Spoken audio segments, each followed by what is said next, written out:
who are you? Yes, my name is Eriks. Originally, I come from Latvia, and I'm already living in Switzerland for 4.5 years. And my background stems from audit and insurance. Then I was working for trust company in the Netherlands. Then I moved to Switzerland, working for agriculture holding, and now I'm working in a shipping company as a financial controller. And how long have you been working for the shipping company? It's almost 3 years. It will be 3 years in November 1st. I know that you had an interesting experience joining the shipping company, and since it's been 3 years now, I guess you can also share the feedback about the long-term effects of the decision that you made at that time. So can you tell us first a bit more about the process that you had when you joined this company? First of all, I got introduced to you. So, and then we had our first conversation. So I shared what I'm looking for. You shared what are the options on the market. And then we agreed on, if I remember correctly, 2 or 3 initial options. And then you helped organizing the initial calls, which I had with 2 companies as like with the phone interviews, but they were more like introductory. And so I had the conversation with one. There was an IT company, with a shipping company, and first interview was aligning what actually the company is searching for and what I am searching for. Yeah. So it was the first call. Then after the first call, there was I think a week break between, and then I made my mind that I actually want to join the shipping entity because I got interest in the shipping working from my ex-employer, and I said, this is the option I want to continue to go. So we had a second call, which was already way more technical, and I had an interview with the senior manager in HR in the shipping company. She was asking more about my background, about what I'm detailedly looking for. Am I looking for long-term, short-term, what are my plans? And she also provided me some of the personality tests. I remember that was a point. And then when we aligned that personality type suits within the entity, we had the face-to-face interview when there was more technical questions with my current manager. And afterwards, I received an offer to join them. Do you remember, in terms of the process itself, was it fast? Yes. And efficient, well organized? Yes, process. It was very fast. If I remember correctly, from our first conversation when you said, Eric, I have this option, I would say till me actually entering the office as the first day, it was 4 weeks. Would you say that your qualifications matched the description 100%?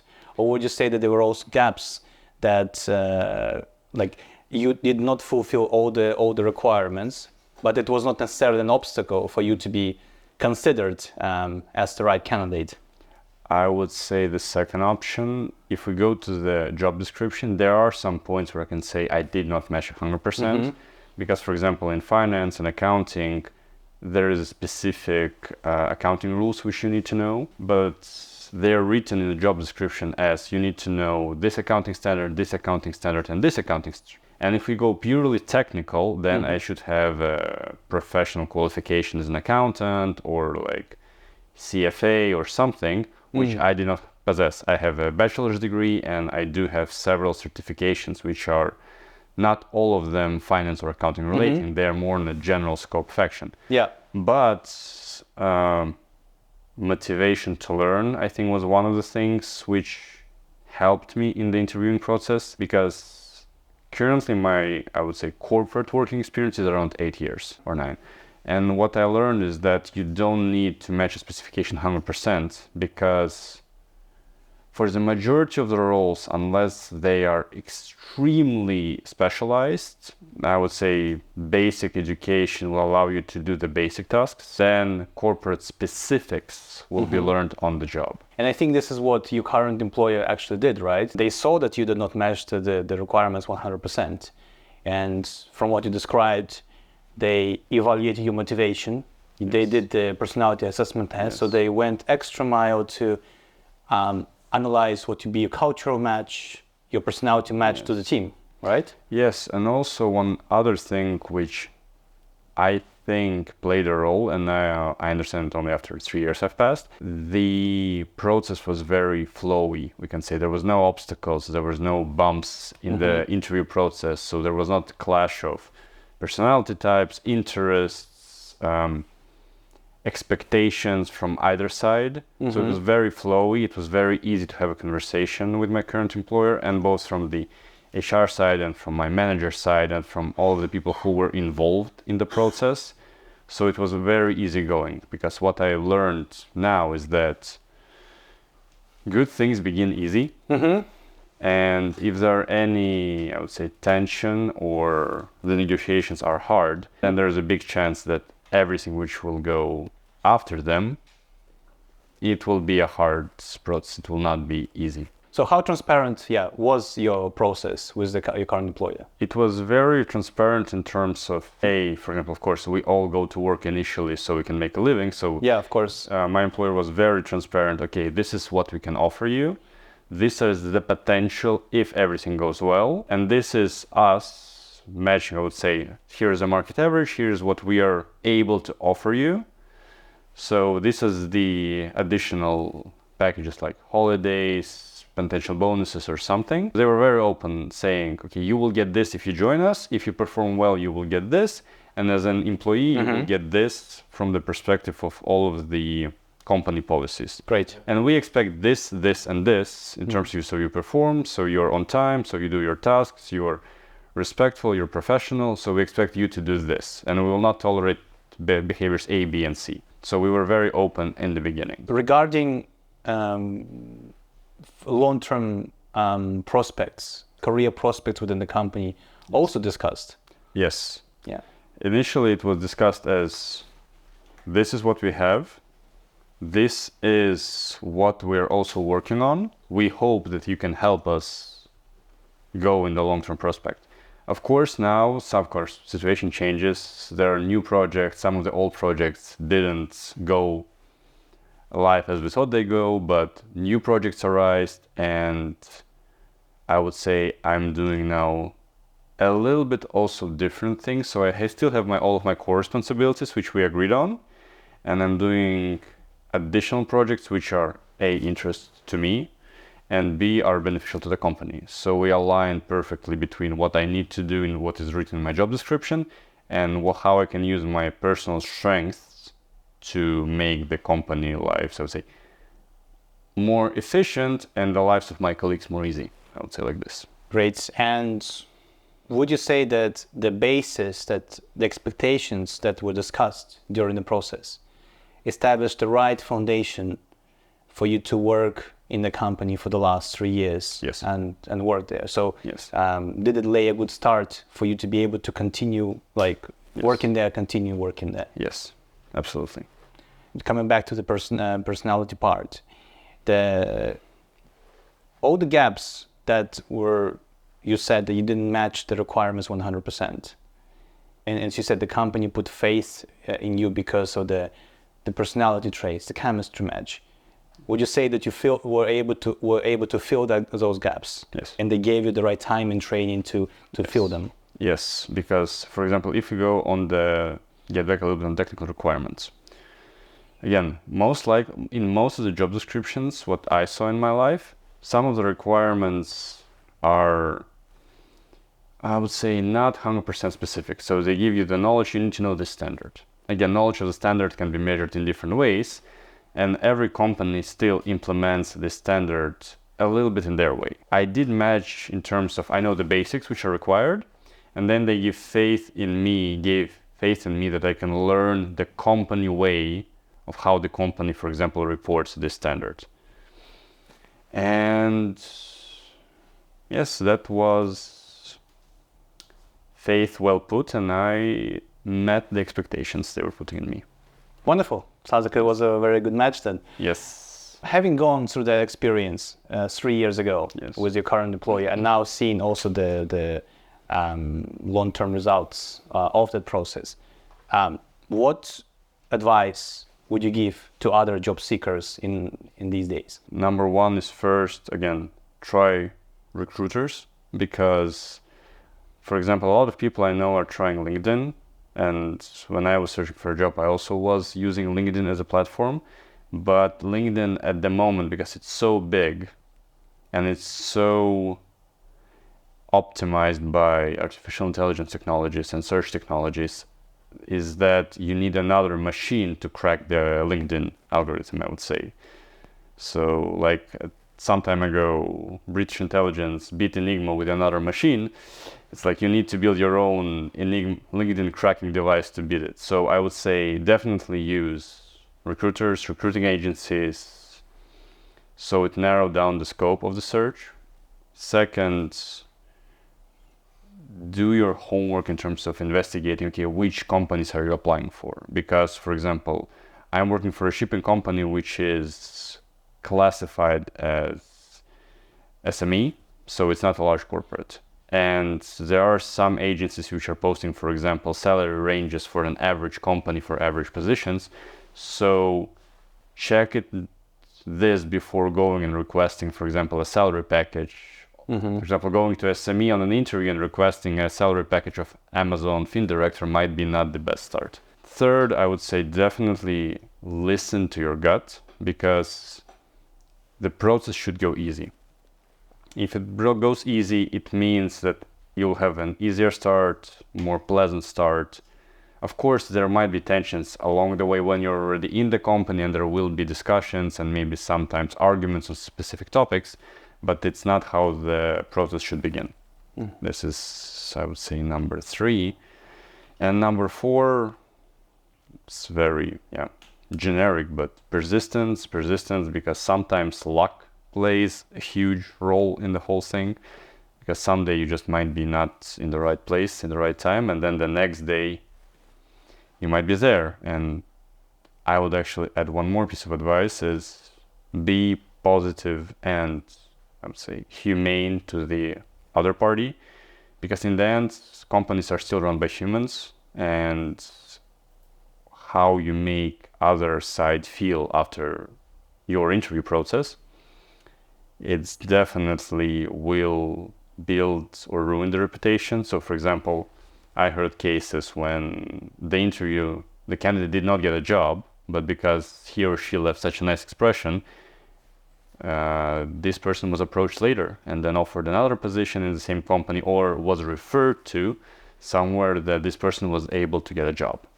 Maybe something which might be interesting and not a bit controversial, but if there is a chance of taking an acting course, it might be a good idea, not in terms of, some people might think that I'm offering some manipulative advice, no, but because good acting courses also help with speech development, posture development, all of the articulation, etc. Because some people are introverted more naturally and they're not very keen on going around and talking, so they might be a little bit closed and quiet, which also might make perception that they're not actually willing to do so. And this kind of courses, if people are able to find it, might build up the basic foundation of development of speech articulation, which might make candidate more favorable, just because this person will be able to express him or herself better in the interview. You went through several processes in your career, right? Yes. You interviewed with quite a few companies, and I'm sure through your experience you've seen also good examples and bad examples, Yes. right? Based on all that, what feedback would you give also to employers when they want to recruit someone? What do you think they should pay attention to? Well, first of all, they need to know what position they're actually recruiting for, what they're waiting for. I do believe that employer, if, for example, it's recruiting for finance department, then manager of the team who is searching for an employee, or I would say senior who is responsible for the team where they need the person, needs to check the job description which is put on the market, so they know, okay, we're searching exactly for this. And I do believe maybe check, okay, what we really need for. If somebody is looking for an accountant, or I would say not a senior level position, asking a person for 10 years of experience might be a little bit of an overkill. and just being honest. Okay, we are doing this daily tasks. So for example, okay, we're searching for an accountant. Like being honest with ourselves, what we will ask this person to do.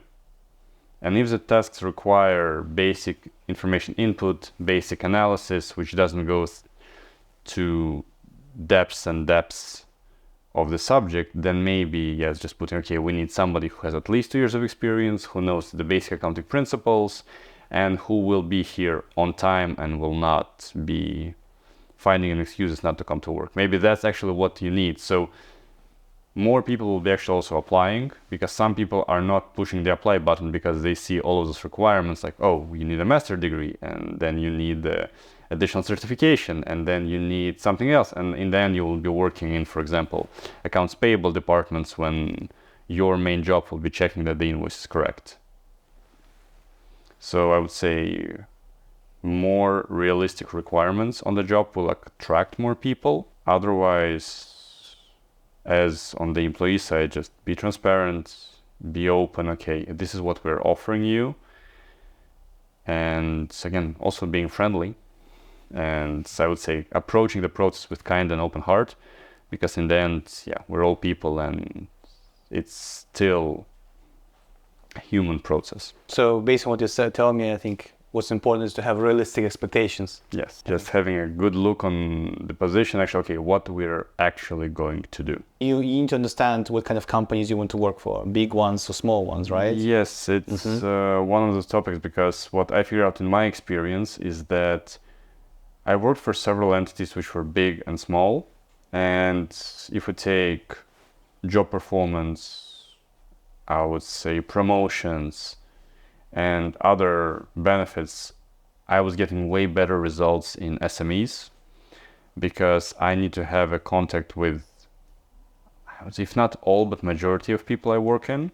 So, and what I figured out working in big corporates, it usually takes a lot of layers of employment. So you need to go here, then you need to go there, then you need to go even higher to get, for example, your decision approved or your offer approved. In SMEs, what I like is that all of those layers are reduced to minimum. So if you have an idea, oh, we can make this process better, I just go directly to the person who is in charge, we have a discussion, and then if he or she likes my decision, it's very simple to start the process. So for me, it's easier. I know some people who thrive in the environment of big corporates, and they are very good at setting up the conversations, the departments, so they strive in it. And I know several people who are amazing at big corporate jobs. It's a different dynamic, right? Yes. Yeah. It's a different dynamics. It's also because I like to do many things at once. And this is SMEs, which also, they give you more opportunities to do many things at once. Because yes, my main job is a financial controller, is working with financial data and software like Excel, a little bit of Python, a little bit of SQL and Power BI, but I also like writing texts, so I can help with technical documentation. I managed to make some of the manuals for our office now. I managed to make some of the articles for the intranet page, etc. This is company size, which is comfortable for me. This is, I think, also a very important part, which employees should look. Again, there are desperate situations where you just need a job, and then you take the best option you have. But if you have a choice, definitely consider, okay, am I better in big companies or am I better in small companies? That might be a very crucial factor, because for me, working in a big company never lasted for more than 2 years. It was like the max, and smaller companies gave me more breathing space, and I was way more interested in working with them. There's actually one topic also I wanted to cover with you. So I think this is from the candidate's point of view, always a very important topic is salary, right? Salary negotiation is always very complex, and there are a lot of factors involved. From the experience you had, what do you think is the right tactic for salary negotiation? Because we always discuss, like, the kind of position, the future prospects, and now having seen the evolution for the last 3 years, what would you say are the important factors people need to look at when they negotiate salaries? Well, first of all, I think it's definitely your status. If you're single, married, or have kids, is definitely one of the factors which I would say, playing a huge role in this. I think might be a hard question for me to answer because I was not, I would say, greedy or picky, because I checked the market averages. Okay, this is my position. This is what the market average for SME offers me, and I was using it as a benchmark. If the company offers me like right in the middle, I'm taking it. If the offer would be, for example, lower, then I would consider discussing getting it to the middle, because I also do know myself. While I consider myself a competent and good employee, I also know that I'm not the Einstein level of performance, and I didn't make millions of dollars to the company. So asking for some huge salaries is also not a good idea. So I would say, first of all, yes, for employee, evaluate what kind of employee you are based on the, I would say, reviews. If your companies you worked for before have evaluation and you see that, okay, am I above average, am I average? So you know at least how company sees you. Then definitely check what the markets offering are, and there are a lot of good articles, and in Switzerland and in other countries, what size companies, which industry offer how much for which position. So you know your benchmark. And based on this, I think playing maybe 5 to 10% each side, unless you're working in sales, which is the basically commission-based job, then I would say it would be the most safe tactic to approach, especially when the market is tough. It's definitely asking too much if you're not Einstein level employee is also not a good tactic, my opinion. And the last question, because this also becomes a very important topic these days, is the topic of home office and remote work. So this is something that comes up a lot. And from your experience, do you see it as a very important factor, in the recruitment process or as an employee? Getting back to one of my previous answers is you need to know yourself. I work more productive when I'm in the office. So for me, home office is a good addition, especially in Switzerland, when you have to do some of the things on specific days that you need to be at home to like clean the house or do the laundry, that you might need this specific day to actually be in the home office. But also, yes, again, you need to know your situation. Like if you have family and kids, maybe you need home office more. If your job allows home office and it's an important factor for you for your personal reasons, and it doesn't damage your work performance, then it's definitely a topic to discuss with your employer. But again, you need to know yourself. Some people are just working better in the office like myself, and some people are more productive at home. So I think employee needs to figure out for him herself, okay, where I'm better. And if the person says, oh, at this moment in my life, I'm totally okay with going to the office every day, then maybe it should not be even a question. And when the situation changes, of course, it can be discussed further in the employment process. But at the moment, I think, know yourself and know your current situation. And then based on that, ask an potential employer if this is their policy. And also, of course, the job itself. If you're working in finance or in marketing, where you can do majority of your work with a laptop, I think it's a good idea to have this option. But of course, if you work like as an office administrator, or if you need your physical presence on the site, of course, home office is a bit different topic to discuss. Okay, great. Thank you. Thank you.